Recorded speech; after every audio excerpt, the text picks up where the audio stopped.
Ladies and gentlemen, the gyms are open! Or they're allowed to open. What's good YouTube? Reese Rockman aka Rock Hard Fitness. Thank you for tuning in to yet another video.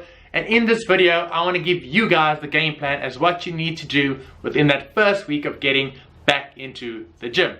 Now, I know that in the UK, America, that the gyms have been open for quite a while, but for my South African brothers and sisters, this one is for you. So please give this video a like if it did help you out. Subscribe to the channel because we can finally make proper content again.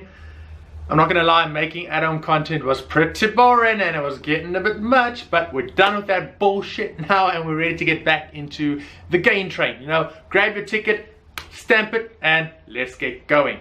So this video is going to be specifically covering the training aspect. If you guys want me to make a video covering what you should do with your nutrition, let's get about 20 likes on this video and I'll make a separate video literally within the next day or two covering that topic. So this is what you're going to do your first week back at the gym. Now, the number one thing that a lot of us gym bros are going to struggle with is actually not going to the gym that much. Remember guys, you've had a good amount of time off. I think it's close to 5 months that lockdown's been happening. So you can't be going to the gym 6 or 7 days a week, twice a day.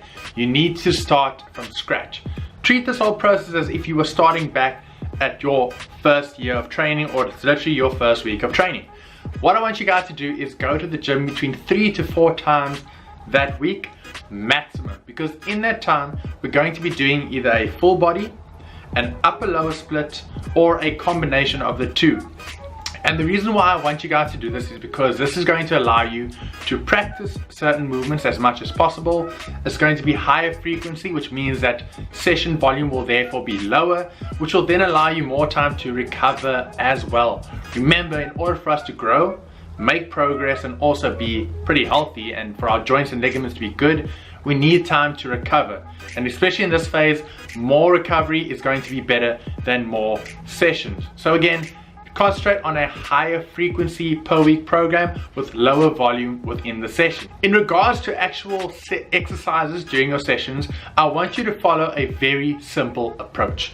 Pick one main compound for each body part that you really want to get stronger at in the future, as well as between 1 to 2 isolation movements. Now, if you don't know, a compound movement is an exercise that targets more than one muscle group.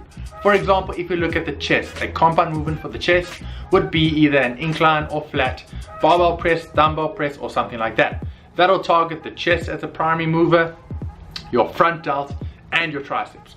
That's a compound lift. An isolation movement will be a movement that only targets one specific muscle group. So again, for the chest, that would be a cable fly, dumbbell fly, or anything of the sorts. So that being said, with a compound movement, it will be more physically demanding of you. You'll require more energy, more stabilization, and a higher percentage of your central nervous system.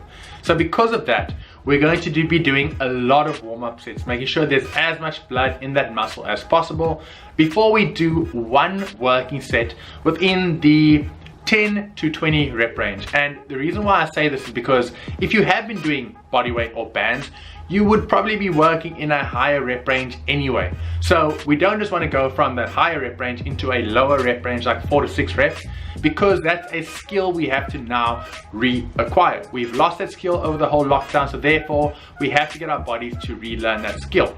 So we're going to start at the high end of a rep range and slowly work our way down over the weeks. This is going to be a perfect time for you to relearn how to contract your muscles with a barbell, dumbbell, or cable apparatus, and also making sure that the movement patterns are going to be accustomed to your body and that you're making sure that you're safe and that you can actually lift for a longer period in the future. Now, with your isolation movements, yes, they are less fatiguing and they require less from your body as a whole. However, those are also going to be within the maybe 12 to 20 rep range, because remember, your body's not going to be used to most of the stimulus that you're putting it through. So therefore, it's going to adjust by increasing fatigue.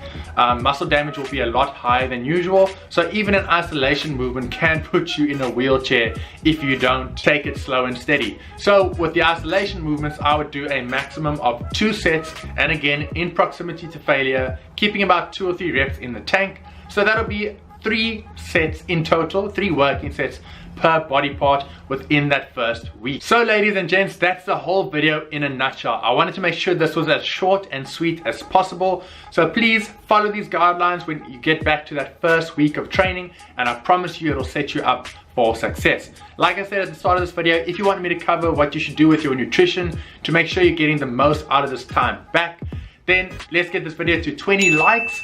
Comment down below what you thought of the video, any issues you might have. Send me an email at rockhardcoaching@gmail.com if you need any extra help. Send me a DM at rockhard_fitness on Instagram, and I'll make sure to get back to you guys as soon as possible. Thanks for watching, guys, and I'll see you all in the next video. Cheers.